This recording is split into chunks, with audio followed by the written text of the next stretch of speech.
আসসালামু আলাইকুম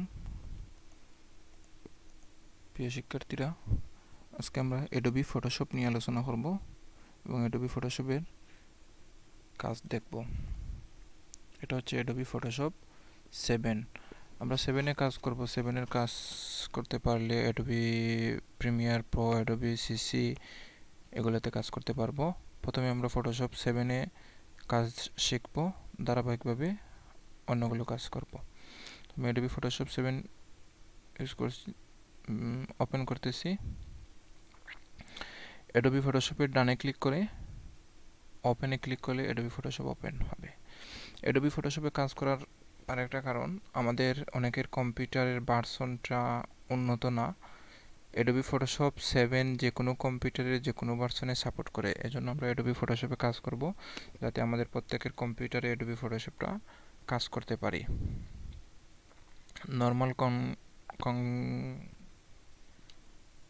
normal কম্পিউটারেও Adobe Photoshop 7 support করে। তো অ্যাডোবি ফটোশপ ওপেন করার পর এই অপশনটি থাকবে। আমাদের এখানে ডান দিকে আমরা প্রয়োজনে বিভিন্ন প্লেট নেব। প্লেটগুলো নেওয়ার জন্য উইন্ডোতে ক্লিক করব। এই যে উপরে বিভিন্ন ফাইল আছে, ফাইলের মধ্যে যে মেনুগুলো আছে এর মধ্যে উইন্ডো মেনুতে ক্লিক করব। ক্লিক করে আমাদের যেগুলো প্রয়োজন আমরা সেগুলো নেব। বেশিরভাগই লেয়ারটি প্রয়োজন, হিস্ট্রি প্রয়োজন, তারপরে আছে ক্যারেক্টার আছে, যেগুলো আমাদের প্রয়োজন আমরা সেগুলো নিব। এটা হচ্ছে টুল। এই যে টুলের টিক চিহ্ন দেওয়া থাকলে এখানে শো করবে, টিক চিহ্ন তুলে দিলে এখান থেকে চলে যাবে। উইন্ডোতে গিয়ে টিক চিহ্ন দিলেই এখানে চলে আসবে। এই যে এখানে মার্ক দিলাম, লেয়ারে এই যে লেয়ারটি চলে আসছে। আমাদের যেটা প্রয়োজন তখন আমরা এটা নেব। আমাদের প্রয়োজন নাই, আমরা এখান থেকে ক্লোজ করে দেব। ক্রস চিহ্নতে ক্লিক করলে ক্লোজ হয়ে যাবে। আবার প্রয়োজন আমরা এখান থেকে নেব, যেগুলো আমাদের প্রয়োজন আমরা সেগুলো নেব। এখন আমার এখানে কয়েকটি প্লেট নিলাম, এবং আমি এখানে দুটি প্লেট নিছি, আরেকটি প্লেট নিলাম। এই যে এখানে এখন 3টি প্লেট। এখন এভাবে যদি প্লেটগুলো থাকে তাহলে আমার কাজ করার জন্য জায়গা থাকবে না। এজন্য আমরা এই প্লেটগুলোকে একসাথে রাখবো। একসাথে রাখার জন্য যে ক্যারেক্টার লেখা, হিস্ট্রি লেখা যে অংশ, এই অংশ ধরে টান দিয়ে এই যে লেয়ারের পাশে নিয়ে এখানে ছেড়ে দেব। এই যে লেয়ারের পাশে নিয়ে ছেড়ে দেব। আবার দেখি, ক্যারেক্টার থেকে ক্লিক করে এই যে লেয়ারের পাশে নিয়ে এই যে ছেড়ে দিলাম। এই যে এখন একটি প্লেটের মধ্যে 3টি প্লেট আছে। যেটা যখন প্রয়োজন, যেমন লেয়ার প্রয়োজন লেয়ারে ক্লিক করব, হিস্ট্রির প্রয়োজন হিস্ট্রি ক্লিক করব, ঠিক আছে। আবার প্রয়োজন নয়, এটা বের করার জন্য সমানভাবে এই যে ক্যারেক্টার লেখা এখান থেকে ধরে টান দেব, ড্র্যাগ করে বা নেব, এই যে বের হয়ে আসবে। ক্রসে ক্লিক করলে ক্লোজ হয়ে যাবে। আবার প্রয়োজন উইন্ডো থেকে এই যে দিয়ে দিলাম, এখানে প্রয়োজন ধরে এখানে নিয়ে নিলাম। আশা করি এটা বুঝতে পারছি। তারপরে কাজ হচ্ছে টুল বক্সে। আমরা টুলের পরিচিতিগুলো আমি এভাবে একটা একটা করে বর্ণনা করব না, যখন যেটা কাজ করব তখন সেই টুল নিয়ে আলোচনা করব। তো আজকে আমরা দেখব কিভাবে একটা ছবির পিছনের ব্যাকগ্রাউন্ডটা রিমুভ করতে হয়, ডিলিট করতে হয়, এটা নিয়ে আলোচনা করব। প্রথমে যত ধরনের ডিজাইন করার প্রয়োজন হোক না কেন, আমরা ডিজাইনের কাজ করব। গ্রাফিক্স মানে তো ডিজাইন, অ্যাডোবি ফটোশপ মানে ডিজাইন। তো ডিজাইনের অন্যতম একটি কাজ হচ্ছে ছবির ব্যাকগ্রাউন্ড রিমুভ করা। ছবির ব্যাকগ্রাউন্ড কীভাবে রিমুভ করতে হয় আজকে এটা দেখব। সর্বপ্রথম একটা ছবি নিব, আমি ফাইলে ক্লিক করছি, ফাইলে ক্লিক করে অন্যভাবেও নিতে পারি। তো আমরা যে প্রথম শিখব ফাইল থেকে কীভাবে নিতে হয়। ফাইলে ক্লিক করে ওপেন, ফাইলে ক্লিক করে ওপেন, ওপেনে ক্লিক করার পর আমার এই ছবিটি কোন জায়গাতে আছে সেটা সিলেক্ট করব। যেমন আমি ডেস্কটপ সিলেক্ট করলাম, ডেস্কটপ থেকে আমার কোন জায়গায় আছে, পিকচারে আছে, ডেস্কটপ থেকে পিকচার। আপনাদের কম্পিউটারে যে জায়গায় থাকবে সেম জায়গা থেকে পিকচারটি সিলেক্ট করে নেবেন। তো আমি প্রথমে একটা মেন ছবি, আমার এখানে বিভিন্ন ছবি রাখা আছে, তো আমি নিব প্রথমে মেন ছবি। এর মধ্যে যে কোনো একটা ছবি নিতে পারি। কোন ছবিটা নিব, এটাই নেই। তারপরে ওপেনে ক্লিক করব। ছবিটা সিলেক্ট করার পরপরই, বা এটা নিতে পারি 1 নম্বর ছবিটি, ছবিতে ক্লিক করার পরে ওপেনে ক্লিক করব, তাহলে এই ছবিটি এখানে চলে আসবে। ছবিটি চলে আসছে। তো আমাদের এই ছবিটি যদি আমাদের কোনো বিভিন্ন পিকনিকে যাওয়ার পর ছবি আমরা তুলি, তো যদি এরকম ছবি হয়, তো এই ছবিটি আমাদের অনেক অত্যন্ত গুরুত্বপূর্ণ ছবি। অনেক সময় একই জায়গায় একইভাবে ছবি তোলা সম্ভব হয় না, বিভিন্ন গুরুত্বপূর্ণ স্থানে গিয়ে আর দ্বিতীয়বার যাওয়াও হয় না। এজন্য এই ছবিটা খুবই গুরুত্বপূর্ণ, যাতে আমাদের ছবিটি নষ্ট না হয়। মেইন ছবিতে আমরা কখনো কাজ করব না, ছবিটি হয়তো কপি করে অন্য জায়গায় রাখবো, অথবা এই যে রেবন দিচ্ছে, রেবনের ডানে ক্লিক করব, রেবনের ডানে ক্লিক করে ছবিটি আমরা ডুপ্লিকেট করব, ডুপ্লিকেটে ক্লিক করব। ক্লিক করার পরে একটা নাম দিব, যাতে আমরা ছবিটি চিনতে পারি। আমাদের একটা নাম দিব, আমি দিলাম ওয়ার্ক ফাইল।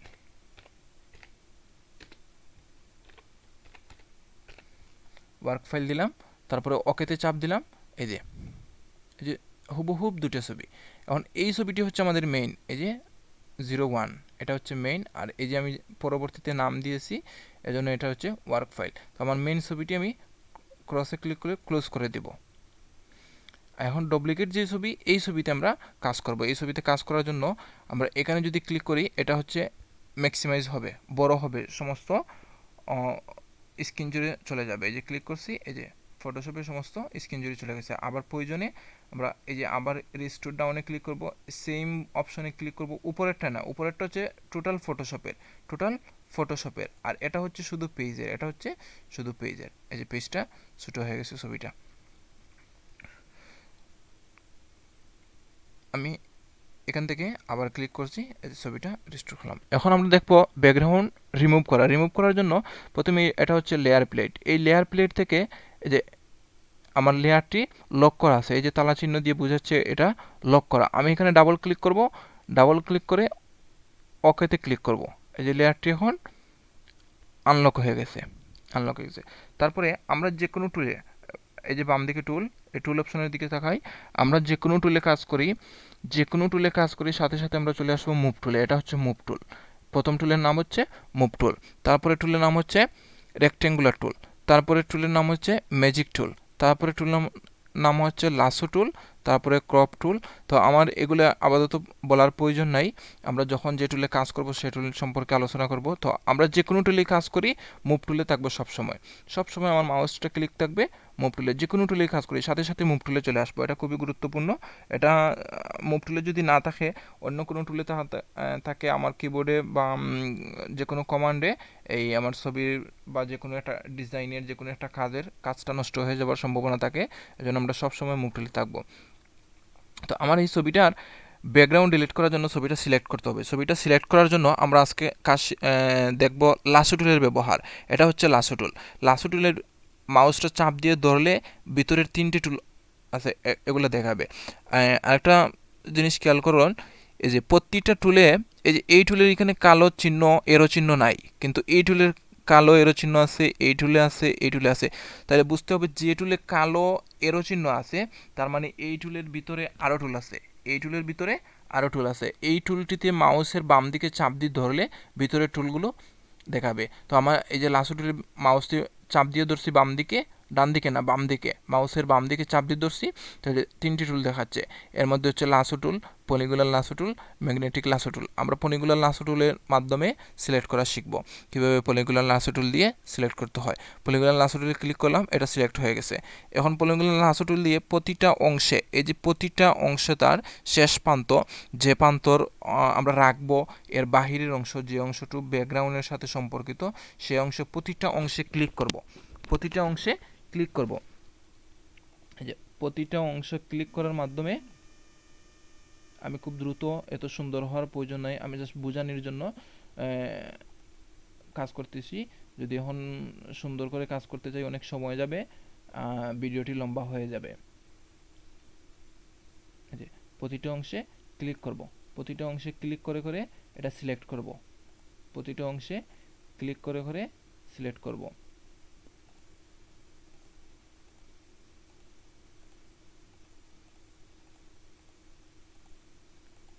প্রতিটা অংশ ক্লিক করে করে সিলেক্ট করব। এই যে আমার ব্যাকগ্রাউন্ড প্রয়োজন, তাই আমি বাহিরের দিকে চলে যাচ্ছি, বাহিরের দিকে গিয়ে এই যে জায়গা থেকে শুরু করেছিলাম সেই জায়গাতে আবার এসে ক্লিক করব। এই যে আমার বাহিরের ব্যাকগ্রাউন্ডটি সিলেক্ট হয়েছে। এখন কিবোর্ড থেকে আমরা ডিলিট অপশনটি চাপ দেব, এন্টারের পাশে ডিলিট অপশন, এন্টারের ডান দিকে ডিলিট অপশনে ক্লিক করা ডিলিট কিতে ক্লিক করার সাথে সাথে এটা ডিলিট হয়ে যাবে। এই যে ব্যাকগ্রাউন্ডটি ডিলিট হয়ে গেছে। আশা করি বুঝতে পারছি। আবার ফলো করি।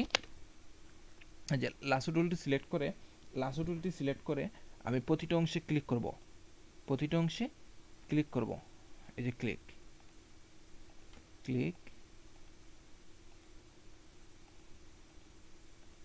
প্রতিটা অংশ।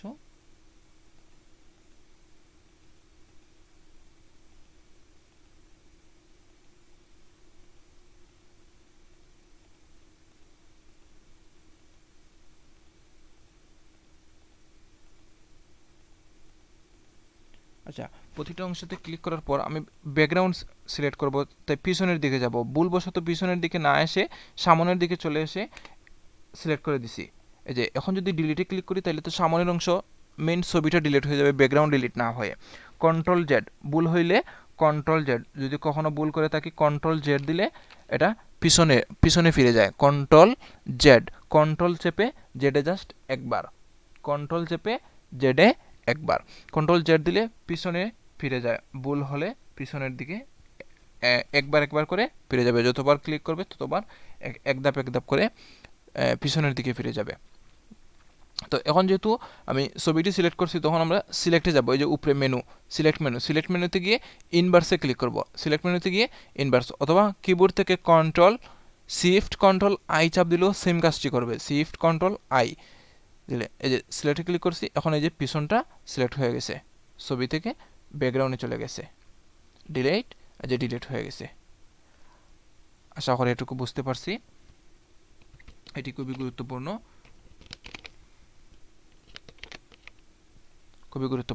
আবার ফলো করি। আমি এখন সেভ করার আমার আর প্রয়োজন নেই, সেভ করারটা এখন দেখাচ্ছি না, পরবর্তীতে দেখাবো। ক্রস চিহ্নতে ক্লিক করে ক্লোজ করে দিলাম। তারপর আবার দেখি, ফলো করি। ফাইল থেকে ওপেন থেকে যে ছবিটা কাজ করব সেই ছবিটি সিলেক্ট করে তারপরে ওপেনে ক্লিক করব।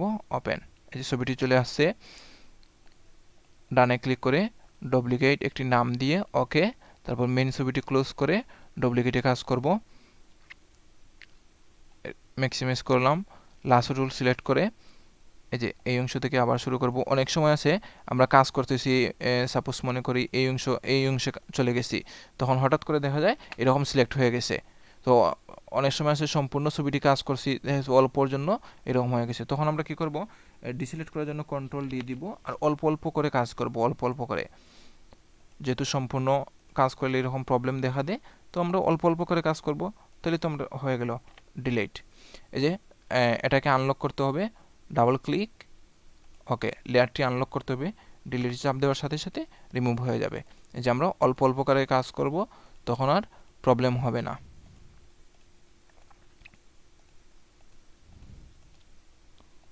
এই যে অল্প করে করব, ডিলিট।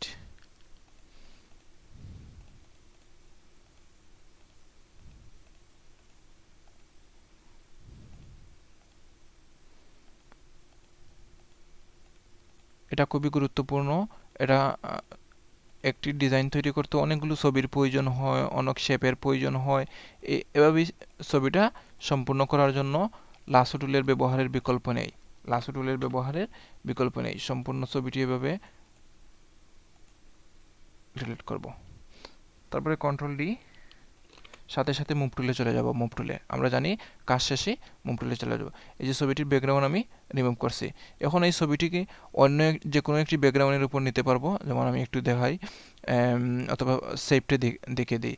ফাইল থেকে সেভ, তারপরে আমি ডেস্কটপে সেভ করতেছি।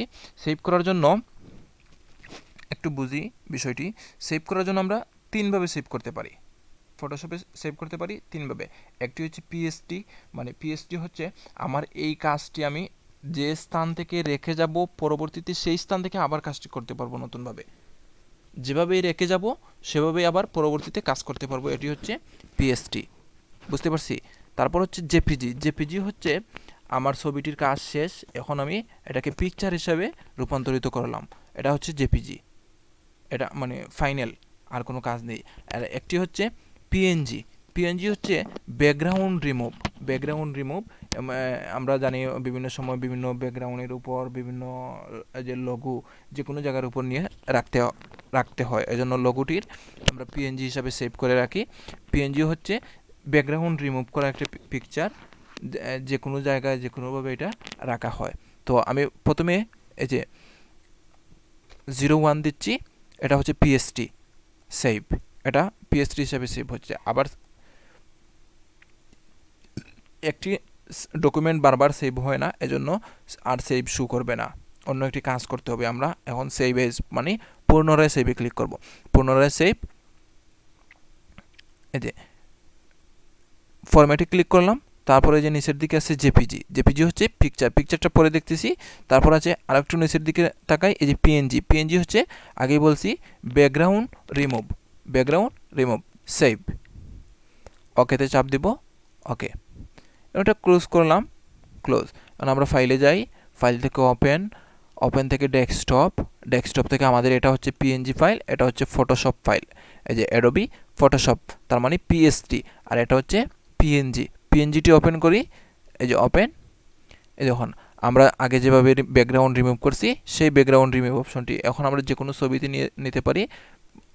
ওপেন থেকে আমরা একটা ছবি নেই, পিকচার থেকে ব্যাকগ্রাউন্ড, সাপোজ মনে করি এই ব্যাকগ্রাউন্ডে নেব, ওপেন। এই ছবিটি এখন এই যে ব্যাকগ্রাউন্ডের উপর নিচ্ছি, এই যে ব্যাকগ্রাউন্ডে চলে আসছে, তো বুঝতে পারছি। এটা হচ্ছে পিএনজি হচ্ছে ব্যাকগ্রাউন্ড রিমুভ করা, যে কোনো ব্যাকগ্রাউন্ডের উপরে আমরা নিতে পারবো, যে কোনো ব্যাকগ্রাউন্ডের উপরে মুভ হচ্ছে এই যে মাউস এই জায়গাতে এই যে মুভ টুল সিলেক্ট করে মাউসের বাম দিক চেপে এটাকে এখানে ছেড়ে দিলেই চলে আসবে। তারপরে এই যে চতুর্দিকে গুল্লা দিচ্ছে, মাউসটা ড্র্যাগ করে এই গুল্লার যে কোনো এক প্রান্ত বের করব। তারপরে আল্ট্রা শিফট ধরে যে কোনো এক প্রান্ত থেকে ছোটো করব, এই যে একসাথে চতুর্দিক ছোটো হবে। আর আবার কাজ শেষ, এন্টার চাপতে হবে, কিবোর্ড থেকে এন্টার চাপতে হবে। আর যে কোনো একটি থেকে যদি ছোটো করি বা বড় করি তাইলে ওটার পার্সপেক্টিভ মিল থাকবে না, চেঞ্জ হয়ে যাবে, একদিক ছোটো একদিক বড়, লম্বা আড়াআড়ি এভাবে হয়ে যাওয়ার সম্ভাবনা থাকে। এজন্য আমরা ছোটো বা বড় করার জন্য সবসময় শিফট এবং আল্ট্রা চেপে ধরে বড় করব। তারপরে আমরা এখন যে কোনো ব্যাকগ্রাউন্ডের উপর নেওয়ার পর কাজ শেষ হলে ফাইল থেকে সেভ দিলে, তখন আমরা যদি ফটোশপ পিএনজি সেভ দিই, আগে আমরা ফটোশপ দেখছি, তারপর পিএনজি দেখছি, এখন দেবো জেপিজি দিলাম, তারপর সেভে ক্লিক করলাম। তারপর এটা আমার ডকুমেন্টটি আমরা সবসময় লার্জ যাতে আমাদের ছবির রেজুলেশনটি অত্যন্ত ভালো থাকে, এজন্য আমরা লার্জ দিব। আর স্মল কখন দিব, লো কখন দিব, এটা আমরা পরবর্তীতে আলোচনা করব, এখন ভিডিওটি লম্বা করতে চাচ্ছি না। সো এটা দিয়ে ওকেতে চাপ দেব, এই ছবিটি এখন সেভ হয়ে গেছে। আজকে এই পর্যন্ত রাখলাম, ফটোশপটি ক্লোজ করে দিলাম। তারপর আমরা যে 3টি ডকুমেন্ট সেভ করছিলাম, এই সেভ ডকুমেন্টটি দেখব। এই যে এটা হচ্ছে ফটোশপ, আর এটা হচ্ছে পিএনজি, এটা হচ্ছে ফটোশপ, এটা হচ্ছে পিএনজি। আর আমার ছবিটি সেভ করার জন্য লোকেশন দেখিয়ে দেই নাই, এজন্য ছবিটির পিকচারে ব্যাকগ্রাউন্ডে চলে গেছে, এই যে ব্যাকগ্রাউন্ডে চলে আসছে, এই যে ব্যাকগ্রাউন্ড, এই যে এটা হচ্ছে ছবিটি, এই যে ক্লোজ করে দিলাম। তো আশা করি এটুকু বুঝতে পারছি। আমরা পরবর্তীতে দ্বিতীয় স্টেপের কাজ দেখব পরবর্তী একটি ভিডিওর মাধ্যমে। সে পর্যন্ত আমরা ভালো থাকি, সুস্থ থাকি, সবার জন্য শুভকামনা। ধন্যবাদ। আসসালামু আলাইকুম।